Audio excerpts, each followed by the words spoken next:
Presiden Jokowi berencana mencabut status pemberlakuan pembatasan kegiatan masyarakat atau PPKM.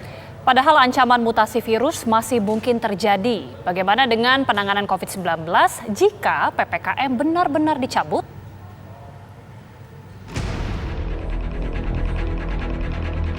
Pemerintah mempertimbangkan mencabut PPKM usai diperpanjang kembali dari tanggal 6 Desember 2022 hingga 9 Januari 2023. Rencana ini karena kasus COVID-19 di tanah air menurun cukup drastis dibandingkan saat gelombang kedua dan ketiga. Puncaknya mencapai 64.000 kasus harian. Sehingga kita ingat saat itu ada APD kurang, oksigen nggak ada, pasien numpuk di rumah sakit. Untung kita saat itu masih tenang, tidak gugup, tidak geragapan, sehingga situasi yang sangat sulit itu bisa kita kelola dengan baik. Dan hari ini, kemarin kasus harian kita berada di angka 1.200. Dan mungkin nanti akhir tahun kita akan menyatakan berhenti PSBB PPKM kita.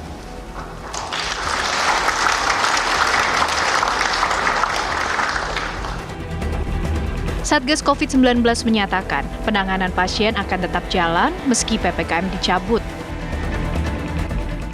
Penanganan pasien COVID-19 akan terus berjalan selama masih ada kasus di Indonesia. Dengan kondisi yang semakin terkendali, di mana kondisi kasus COVID-19 yang tetap rendah diiringi dengan meningkatnya sosial ekonomi masyarakat, maka pemerintah akan menyesuaikan kebijakan penanganan COVID-19. Dimohon masyarakat terus memantau seluruh kanal media pemerintah untuk update penanganan COVID-19 ke depan. Satgas juga mengingatkan potensi mutasi virus COVID dan ancaman penyakit menular lain di tahun depan. Tentunya tantangan-tantangan masih terus ada di tahun 2023 dan tahun-tahun berikutnya, seperti ancaman mutasi virus yang membentuk varian baru, kemudian mobilitas dan aktivitas masyarakat yang tentunya terus meningkat, berpotensi untuk terjadinya perpindahan virus dari satu wilayah ke wilayah lainnya, dan adanya ancaman penyakit menular lainnya yang bisa muncul bersamaan dengan pandemi COVID-19 dan juga kondisi di tingkat global yang berbeda-beda antar satu negara dan negara lainnya. Akankah PPKM benar-benar akan dicabut dan apa konsekuensi bagi masyarakat? Tim TV One mengabarkan.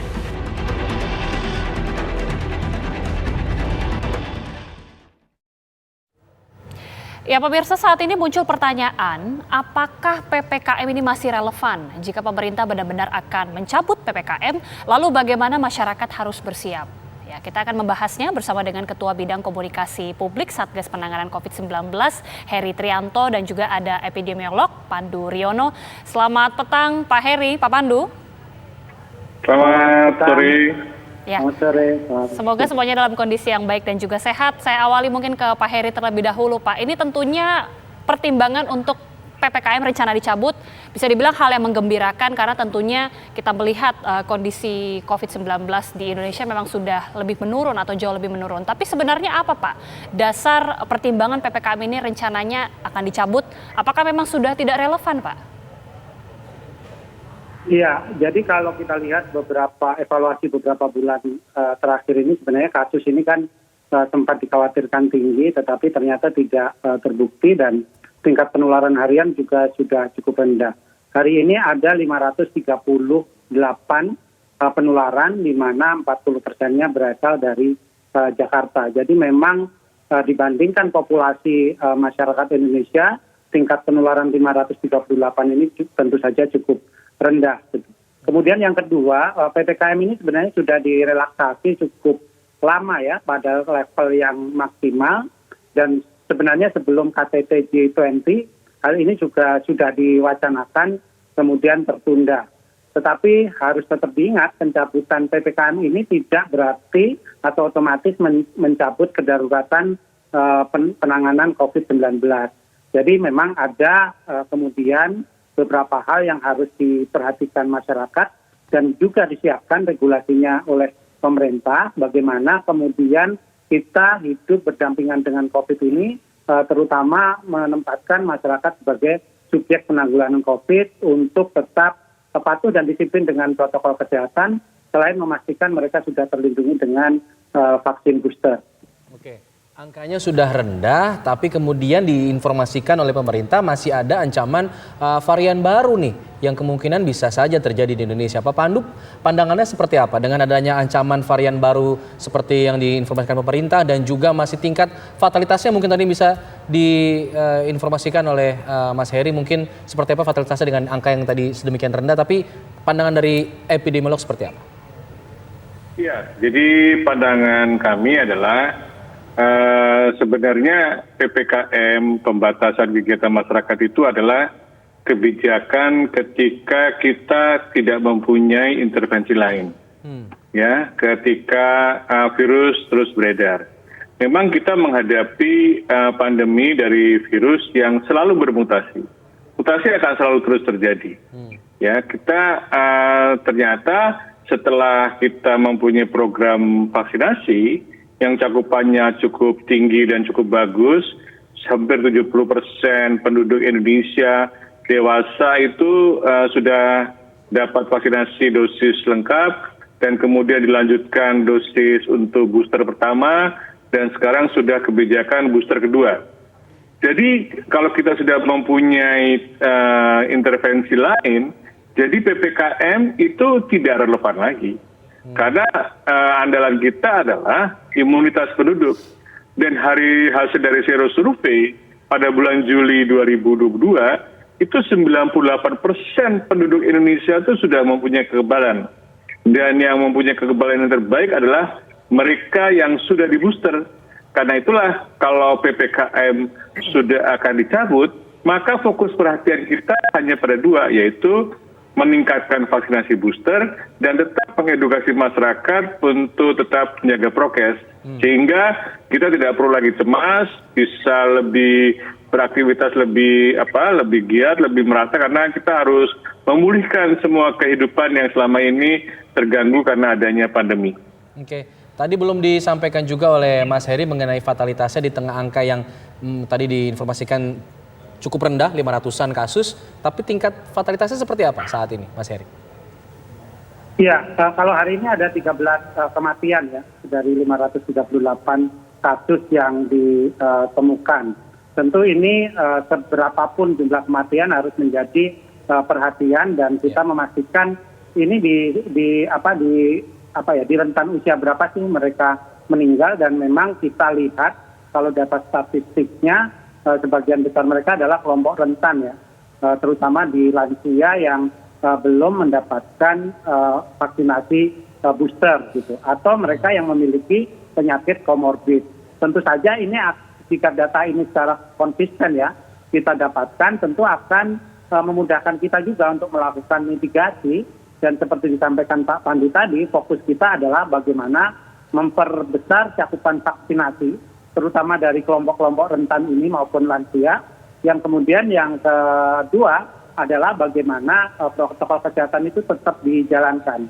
Kalau kita lihat hasil survei, salah satu lembaga survei mengatakan bahwa ketidakdisiplinan itu justru terjadi di kelompok usia lansia dalam menjaga protokol kesehatan. Nah, ini tentu menjadi PR ya, di samping memastikan mereka terlindungi oleh booster, tetapi mereka juga harus semakin disiplin atau tetap menjaga disiplin protokol kesehatan, di mana mereka harus tetap memakai masker misalnya, di mana mereka bisa melepas masker, harus menyesuaikan dengan situasi di sekitarnya. Iya, Pak Heru tadi kan Pak Pandu juga bilang ya bahwa memang PPKM ini sudah tidak relevan, imunitas dan juga prokes adalah yang menjadi paling utama, tapi mungkin masyarakat masih belum jelas Pak, apa sebenarnya yang berubah jika nanti PPKM ini akan dicabut? Apakah masyarakat yang kemudian ingin mendapatkan layanan penanganan COVID ini seperti apa? Apakah ada perubahan-perubahan mungkin bisa digambarkan Pak supaya bisa jelas? Ya, landasan PPKM itu adalah instruksi Menteri Dalam Negeri. Jadi ketika PPKM itu dicabut, tidak berarti instruksi Menteri Dalam Negerinya hilang gitu. Tetapi ada instruksi Menteri Dalam Negeri ataupun surat edaran Menteri Dalam Negeri yang menuliskan bahwa kita ini sedang berada pada transisi menuju endemi, sehingga ada beberapa hal yang harus tetap dilakukan, tadi protokol kesehatan dan meningkatkan booster. Kemudian yang kedua, bahwa harus diingat pencabutan PPKM ini tidak sama dengan pencabutan situasi kedaruratan. Jadi kita masih berpatokan pada keputusan Presiden yang mengatur tentang kedaruratan kesehatan masyarakat, di mana tadi mungkin dikhawatirkan ketika PPKM dicabut, bagaimana orang yang terkena COVID, apakah mereka tetap di-cover oleh pemerintah? Ya selama Kepresnya itu masih belum dicabut, ya tentu saja mereka masih ditanggung oleh pemerintah melalui BPJS. Baik, artinya masih di-cover oleh pemerintah masih bertanggung jawab untuk penanganan sampai sembuh begitu ya Mas Heri ya? Betul. Oke, Pak Pandu, kalau kita lihat kondisi di luar negeri sepertinya juga sempat menurun, lalu ada kemudian peningkatan lagi, lonjakan lagi, khususnya di Cina. Apakah itu juga bisa berpeluang terjadi di Indonesia? Ya, jadi yang sekarang terjadi adalah peningkatan di Cina, di Jepang juga meningkat, dan di negara tetangga Thailand juga sedang meningkat, gitu ya. Jadi banyak negara mengkhawatirkan apakah mungkin Indonesia atau negara-negara lainnya akan mengalami hal yang sama gitu. Tetapi problemnya adalah kita tidak tahu bagaimana tingkat imunitas penduduk.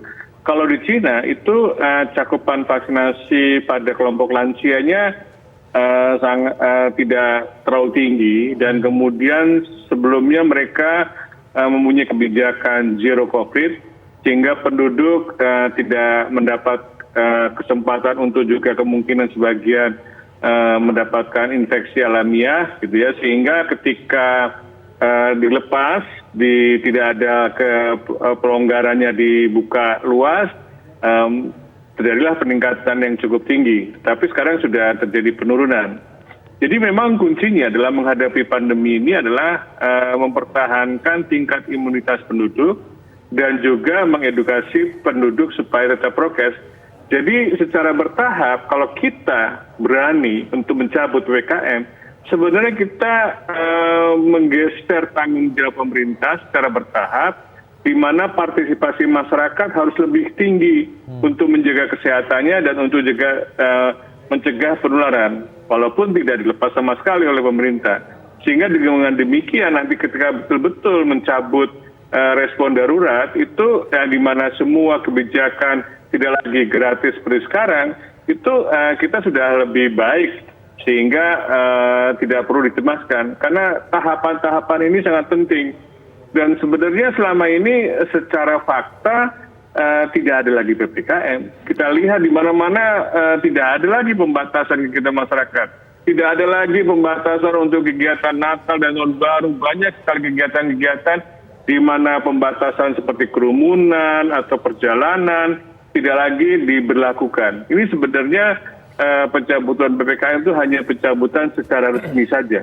Secara fakta sudah beberapa bulan ini sebenarnya PPKM tetap longgar gitu. Dengan demikian maka sebenarnya kita tidak perlu cemas, karena dengan demikian pemerintah lebih fokus dan juga masyarakat tentunya untuk meningkatkan vaksinasi boosternya. Ini yang harus dijaga terus supaya pemerintah dan penduduk, dan dibantu tentunya vaksinasi booster masih gratis yang disediakan, dan juga masyarakat harus cepat untuk melengkapi vaksinasinya supaya walaupun nanti ada varian baru yang berkembang di luar masuk Indonesia, tidak akan terjadi seperti di negara lain, karena kita tingkat imunitas penduduknya cukup baik dan cukup tinggi. Iya, dari pandangan Pak Pandu selaku epidemiolog, realitanya seperti apa Pak imunitas para penduduk di Indonesia ini? Apakah memang sudah hampir semuanya tercakup atau seperti apa kemudian dari pandangan epidemiolog sejauh ini Pak?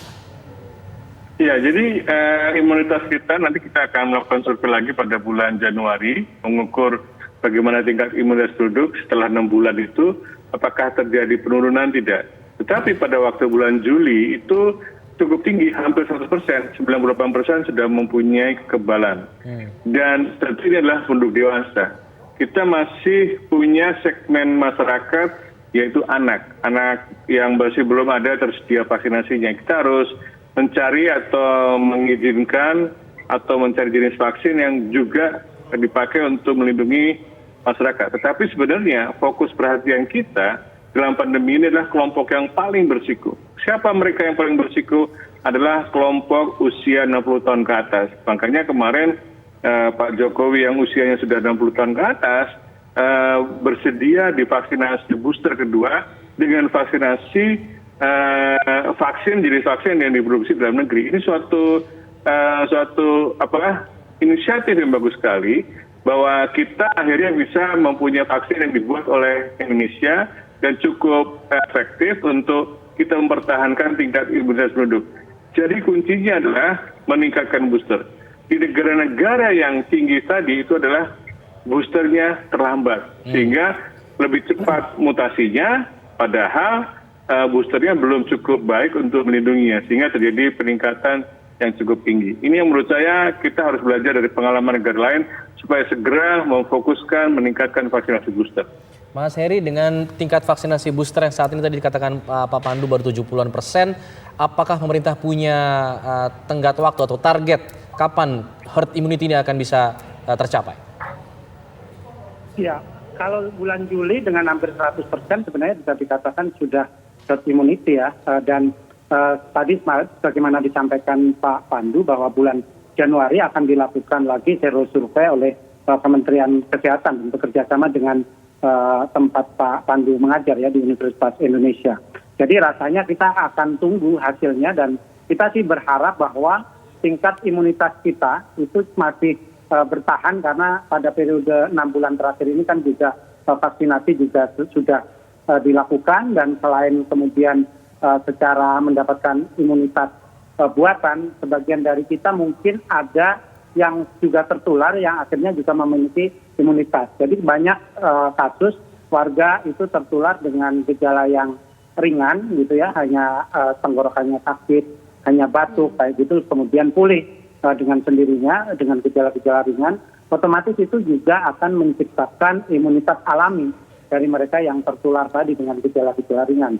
Nanti bulan Januari akan kita ketahui seberapa besar sebenarnya imunitas masyarakat Indonesia itu berdasarkan data yang lebih presisi berdasarkan serosurvei yang akan dilakukan. Iya. Pak Heri, di luar dari berbicara mengenai booster kemudian juga mutasi yang terjadi di beberapa negara juga, ini kan kita tahu Pak, ini sudah libur akhir tahun dan memang sudah berulang begitu ya Pak selama beberapa tahun terakhir memasuki setelah libur pasti kasus COVID ini meningkat Pak. Ini apakah mungkin ada antisipasi yang sudah dilakukan? Karena kan kita sudah lihat selama beberapa tahun ini siklusnya berulang, pasti akan ada peningkatan kasus COVID lagi. Iya, Kementerian Kesehatan sebenarnya sudah memberikan peringatan terhadap kemungkinan terjadinya kenaikan kasus ya pasca terjadi liburan Natal dan Tahun Baru. Tetapi tentu saja peringatan itu diberikan sekitar sebulan yang lalu ketika kita sedang mengalami eskalasi kenaikan subvarian baru Omicron ya, XBB waktu itu, dan kemudian alhamdulillah kita bisa melalui itu dengan cukup baik, terbukti dengan tingkat penularan harian sekarang yang cukup rendah. Tentu saja untuk mengantisipasi terjadinya peningkatan, tadi juga sudah disampaikan juga bahwa rumah sakit darurat COVID misal di Kemayoran itu memang ditutup gitu secara perlahan, tetapi ada satu tower yang disiapkan menjadi kontingensi gitu. Keberadaan satuan tugas penanganan COVID juga masih ada hingga hari ini, sehingga mungkin nanti bisa dimobilisasi jika terjadi kenaikan-kenaikan Di samping sekarang Kementerian Kesehatan juga semakin siap ya melakukan antisipasi penanganan COVID-19. Oke, pemerintah sudah siap mengantisipasi, tapi kemudian tadi yang Pak Pandu garis bawahi adalah masih banyak para lansia yang enggan untuk mendapatkan vaksin booster. Ini dari epidemiolog seperti apa kemudian saran yang bisa dilakukan agar para lansia ini bisa dengan secara sukarela mengikuti vaksin booster ini? Ya, jadi vaksinasi booster itu memang selama beberapa bulan ini agak stagnan. Ya, jadi booster pertama 30%. Kemudian sekarang ada booster kedua. Ini yang kita harus segera melakukan upaya-upaya memfokuskan pada lansia tadi. Tetapi tidak lansia pada umumnya adalah sulit untuk datang ke pelayanan kesehatan.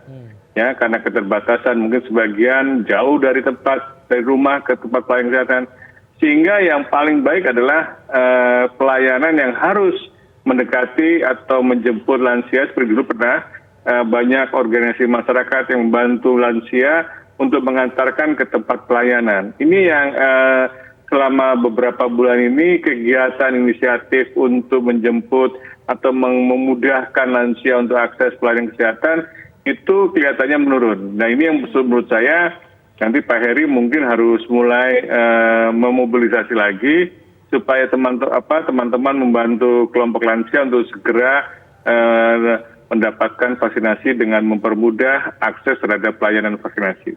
Ya, ini tentunya harus diantisipasi oleh Pak Heri beserta juga dengan rekan-rekan. Tapi Pak Pandu, melihat yang tadi ya disebutkan ini sudah menjelang libur akhir tahun, dari epidemiolog sendiri melihat bagaimana kemudian forecast ataupun prediksi angka COVID pada saat menjelang awal tahun nanti, apakah mungkin akan mengkhawatirkan Pak Pandu atau sudah tercapai imunitas tadi sehingga aman-aman saja? Bagaimana nih? Iya, jadi setelah kita mencapai vaksinasi yang cukup tinggi, itu ternyata mobilitas penduduk tidak begitu signifikan lagi terhadap pengaruhnya terhadap kenaikan kasus.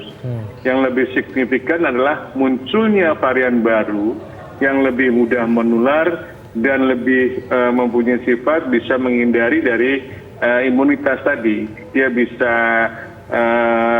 lebih gesit ya, untuk supaya imunitas kita terkecohkan gitu. Ini yang menurut saya kita juga harus mulai tetap menjaga perbatasan kita, penduduk yang kalau ada varian baru di luar supaya tidak masuk ke Indonesia, itu tetap harus ada upaya ke sana. Jadi dengan demikian maka dengan adanya liburan Natal dan Tahun Baru ini kita nggak perlu cemas. Tetapi kita perlu tetap mendorong adanya suatu regulasi di mana penduduk yang ingin melakukan mobilitas tadi sudah di booster. Nah, ini yang menurut saya jangan dicabut ketentuan itu. Ketentuan itu akan tetap mendorong masyarakat untuk segera di booster. Baik, ketentuan booster harus tetap digalakan, terutama untuk para lansia yang rentan terkena COVID-19. Terima kasih Pak Heri, terima kasih Pak Pandu atas waktunya di Kabar Petang pada hari ini.